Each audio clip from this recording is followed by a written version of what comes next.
I'm not wearing pants. I'm not wearing pants. I'm not wearing pants. Oh, yeah, I'm not wearing pants. Welcome to the live stream. I'm not wearing pants. I said, welcome to the live stream. I'm not wearing pants. I'm not wearing any pants right now. Welcome to the live stream. I'm not wearing pants. We're on the live stream and I'm not wearing pants. Welcome to my life. It's a Tuesday afternoon and I'm not wearing pants. You guys want to see? No, don't show them. Don't show them. Don't show them.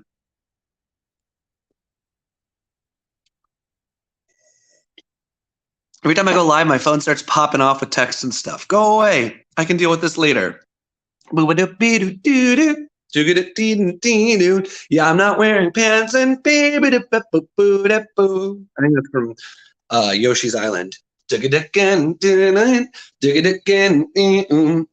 had a hard time sleeping last night because today I am leading the discussion for my 90-day challenge group, and I kept waking up in the middle of the night scared I was going to oversleep it. And it's not until noon. So it's not until 1 actually. So I have 2.5 hours until it happens. But I was still scared. And I think still also coming off of the weekend where I worked a whole bunch Saturday, Sunday, even though yesterday was more of a rest day, I got in bed at like 10:30 or 11, which was nice. But still, I think recovering from the day, from the weekend. So I'm calling this reflections on what did I even call this? I don't even know. I'm still very tired. I know I wanted to talk about being told no, and I wanted to talk about just reflecting on some stuff. So let me reflect on what I want to reflect on. So I have shared that over the weekend I was watching / listening to a lot of information on how to make viral YouTube videos. And yesterday I made a short that I thought had the potential to go viral, and it didn't get a ton of views. It got about 800 views, which is on the average / below average side of views on my videos on YouTube, and it got a few followers. But what was cool is somebody saw it on Instagram, followed, and then liked and commented on like 7 of my other videos. So even though it didn't go viral and pop off, it got somebody who I think is now going to just like be a fan and check out all my stuff. I'm also proud of myself because experiments never fail. And I made a video unlike any other video I've ever made before. I had a lot of fun making it. And it's just interesting because I'm looking at the stats in a more holistic way because of the information I learned this weekend. I saw that 800 people watched the video. People actually watched like 95% of the video, which is really good on average. And it had some good likes and a couple good comments. Also, as a bit of an aside, but somebody commented on it, and they said kind of a random comment. I replied to their comment, and then they replied back and they said, "Thank you for replying to my comment. It helps with my depression." And that was like cool. And I just replied back again. I was like, "I got you, buddy. Like we're on the same side. We're on the same team." Or like, "You're my pal."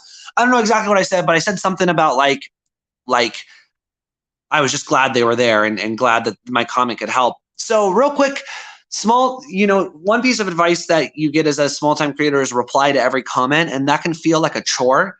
And even this comment, it felt like a chore to reply to, but then the guy who I replied to was happy. He was moved by it. And not in a self-serving way, now he might be checking out my videos more, but in a serving others way, it's like, wow, my comment did help him. He's maybe struggling with depression, and seeing that I took a few minutes to reply to him made his day better, or her day better, whoever it is.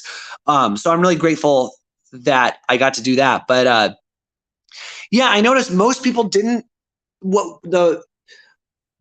I was looking at, kind of on this like. People say, "Oh, the algorithm hates my videos."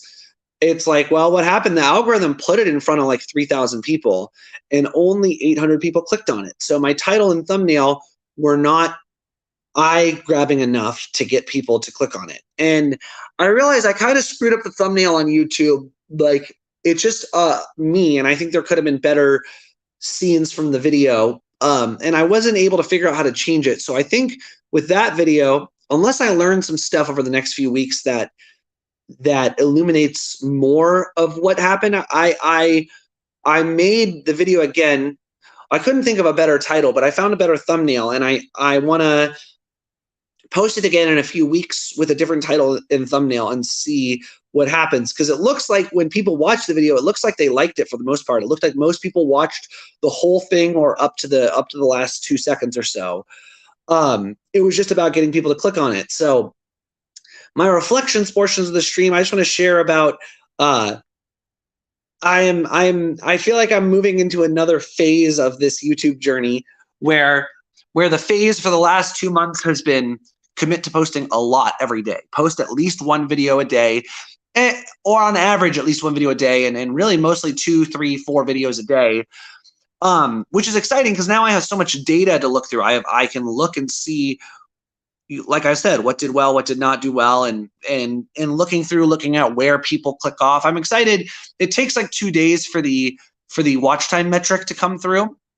So I'm excited to see what on this video from yesterday, those watch time metrics, see where did people click off and figure out why to get that watch time even higher. And I also think, just been thinking more about this niche. I do think that the niche I can occupy that is not occupied is teaching creativity and inspiring creativity. I wrote down yesterday, it's in my journal somewhere. I read a lot, so I don't know where it is. But I wrote down, oh, maybe this was 2 days ago.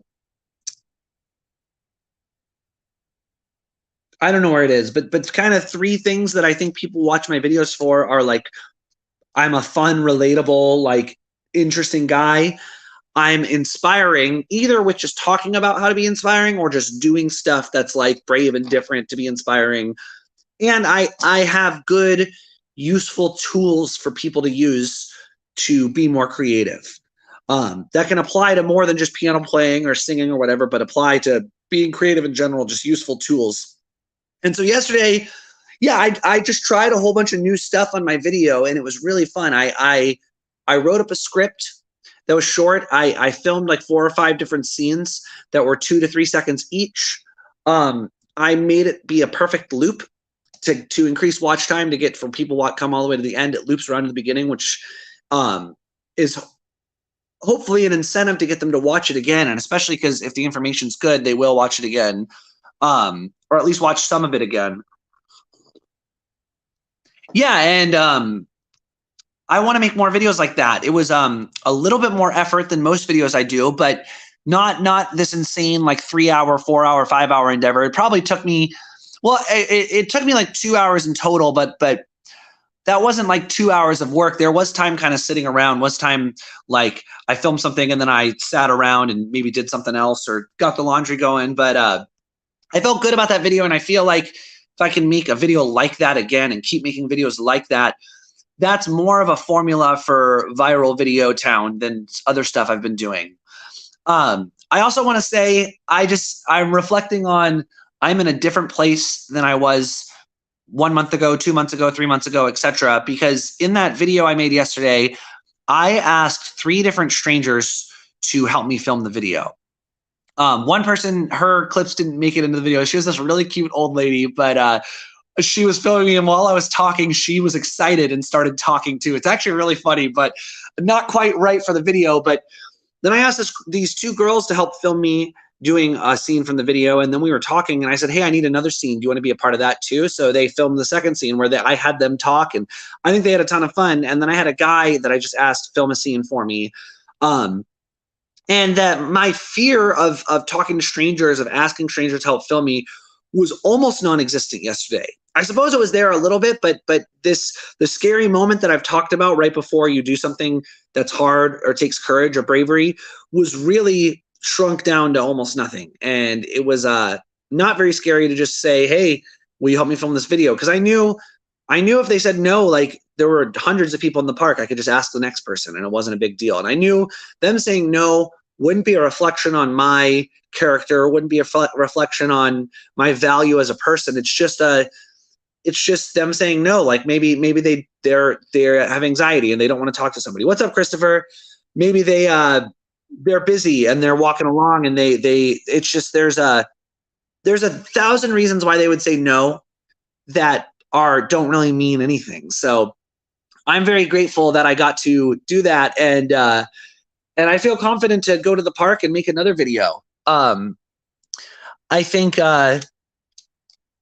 yeah, I just think this niche of teaching and inspiring creativity is something that I can really step into and make videos centered around that. I think my videos have been centered around that, not explicitly for a while. I think when I make a video where I put a keyboard on my floor and play a song and it's like weird and out of the box and weird for the sake of being weird, what was underneath that is I want to inspire people to be creative. Be creative. I want to show people that creativity is simpler than they think it is. And hindsight always makes it look like people have these genius ideas, but I think most genius ideas are stumbled into. Yeah, most of these ideas are stumbled into, and they come from bumping around, from experimenting, from bouncing around and just trying stuff. And like, I've really grown so much from letting go of being perfect and just saying, oh, I'm going to execute this idea, and letting go of having to believe the idea is brilliant. You know, when I made 100 videos last year, some of the ones that I was convinced were brilliant, the ones that I said, these are amazing and are going to go viral, nobody cared about. Nobody watched them. And some of the ones where I was like, I don't really like this one, but I have to do a post, I'm going to do a post, did really, really well. So kind of like throwing out my judgment of it is something I have to continually remind myself to do. I thought yesterday's video was brilliant.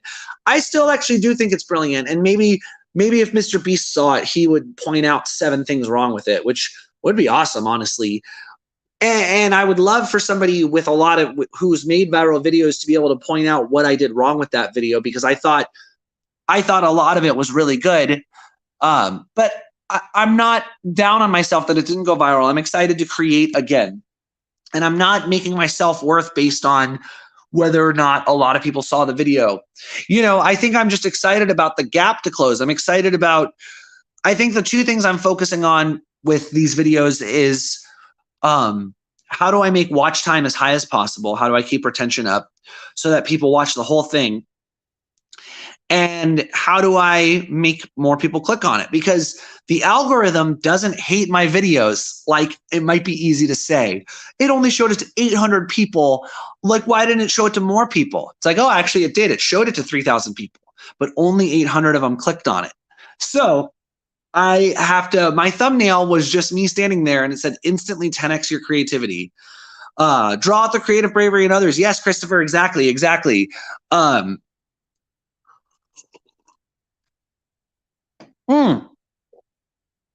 Excuse me. Ugh, I feel so dead today. Yeah, I guess there's I'm grateful that YouTube has these metrics, and I'm grateful that I have chosen to more or less ignore the metrics for the past 2 months, because being in a habit of creating videos every day is making it easier to look at the metrics, easier to be humble about it, easier to be curious, to challenge my own assumptions and my own beliefs about it.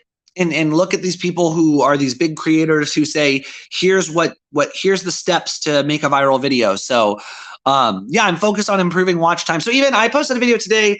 I don't even know if it's that good, but I posted a video that I made kind of spontaneously on Sunday night, and I trimmed out some dead moments. I learned from another video and said, you know what, people dropped off in the moments where nothing was happening. So let me cut out a few seconds here and see if that makes the video get more views.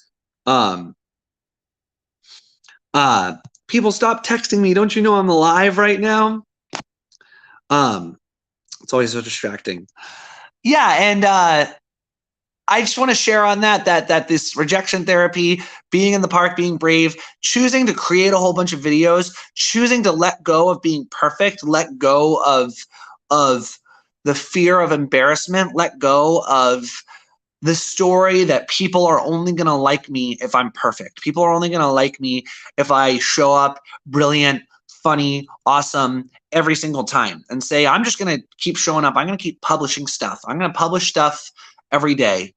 And I'm going to not be married to publishing one type of idea. I'm not going to try to, on the front end, have my system all figured out. I think that's a huge mistake people make. That's a mistake I've been locked into that has paralyzed me, where it's like, oh, I want to make YouTube videos. I'm going to make videos that are like this. And you try to like decide what everything's going to look like before you start.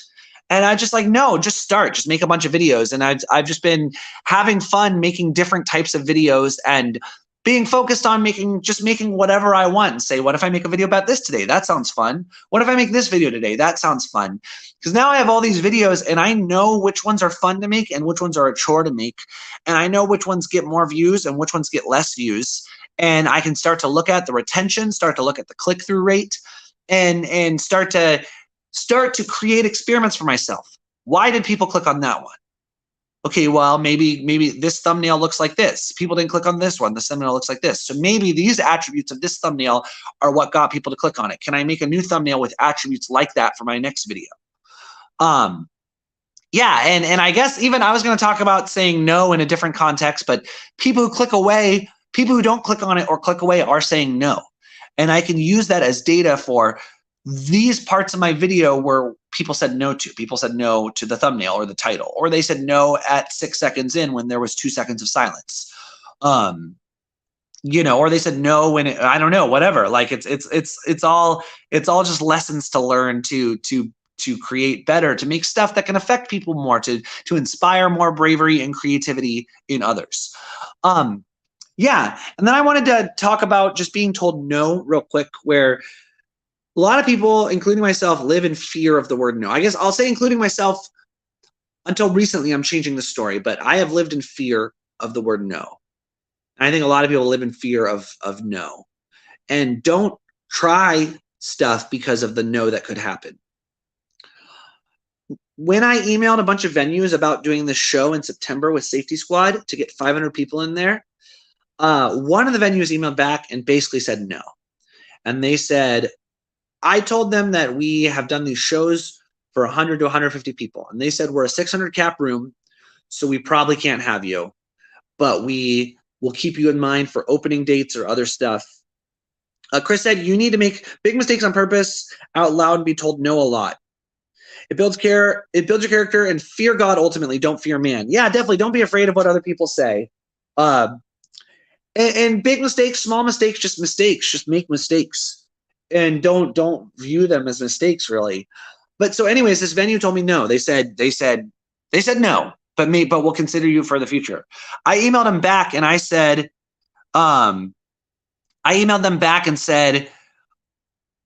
this was before I had this other date, but I just said, hey, we're standing on the possibility of bringing in 500 people. We want to do 2 other bands. We're recording some music. We're going to release the music. And I basically said, I gave him a bunch of new information and said, with this new information, would you reconsider? And that was like a week ago. And then since then, I've negotiated with this other venue. But then he got back to me today and he's like, well, September doesn't work. We have these dates in July. I'm not going to do that July stuff, but it's amazing how his no turned into a yes when I had some persistence. And so I emailed him back again and said, thank you so much. We've actually negotiated with another venue, so we're going to try this out there. I would love to work at this venue in the future. It's great to get to know you. And yeah, I guess I just want to share, no didn't crush me. It didn't make me think, oh yeah, my band sucks. I suck. I can't do this. I can't play at a 500-person venue. And I also didn't look at it as no as like, this guy hates me and never talk to him again. I actually reached back out again and his no turned into a yes. And yeah, I guess going to the park, I asked a lot of people to help me film and I wasn't scared of their no's. So just reflecting on some stuff I've learned lately, some ways I've changed. And information only goes so far. It really is about experimentation. You can have all the information in the world, but it doesn't mean anything until you do it. I can tell you a C major chord is C, E, G. And I could tell you it's an E, G, C in first inversion and G, C, E in second inversion, and you can add a B to make it a major seventh. And if you go too low in the piano, it's going to sound muddy. And like different octaves, I could explain to you how it's going to sound, but until you sit at a piano and find C, E, G and play them, you don't really understand that. Until you go out and ask people questions that they're going to potentially reject you for, you don't really understand how to not be afraid of getting rejected.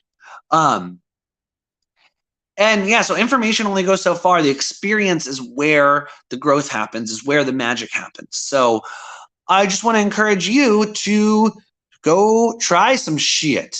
Try it. Try some stuff. I get it. You want to play piano and you're scared to go touch the piano because you're scared you're going to sound bad.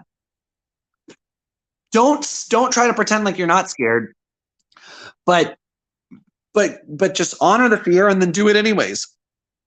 Go ask out a girl. Go ask out a guy. Go ask your waiter if you can wear his shirt. Just like go experience stuff that you've never experienced before, and the growth that will happen won't look like what you thought it will look like, and it'll put you in new places to try new things. All right, I'm out of here. Love you all. Have a great day. Bye. I'm still not wearing pants.